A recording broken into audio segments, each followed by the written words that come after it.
రోజులు గడిచాయి, గంటలు గడిచాయి, నిమిషాలే మిగిలిన్నాయి. సో మరి కాసేపట్లో, మరి కొద్ది నిమిషాల్లో ఇరాన్లో ఎవరూ ఎరుగని విస్ఫోటనాన్ని ట్రంప్ క్రియేట్ చేయబోతున్నారా అంటే అవుననే సమాధానాలు వినిపిస్తున్నాయి. ట్రంప్ ఫ్రస్ట్రేషన్ అణుబాంబు ప్రయోగించేంత వరకు వెళ్తోంది. గతంలో హిరోషిమా, నాగసాకిల మీద వేసినటువంటి అణుబాంబుని ఇరాన్ మీద ప్రయోగించబోతున్నారనే సమాచారం పెంటాగాన్ నుంచి. సో ఇదే జరిగితే ఇరాన్ కాలి బూడిదైపోతుంది.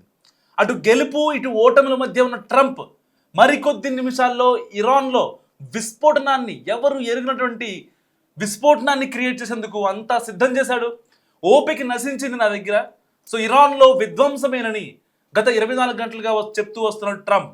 ఇప్పటి వరకు వెయిట్ చేసి చాలా డిసప్పాయింట్ అయ్యానని 4 బాంబర్లు, 55 aircrafts, 64 fighter jets, 13 rescue aircrafts, 48 ట్యాంకర్లతో రెస్క్యూ ఆపరేషన్ జరుగుతోంది.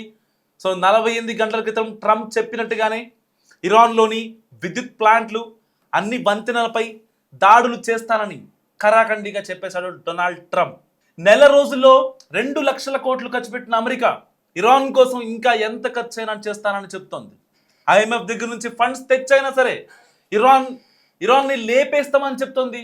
సో ఇప్పటికే ఇరాన్పై ట్రంప్ సంచలన వ్యాఖ్యలు చేశారు. మంగళవారం నాటికి ఇరాన్ను తమ ఆధీనంలోకి తీసుకుంటామని స్పష్టం చేశారు. భారత కాలమానం ప్రకారం బుధవారం పొద్దున్నే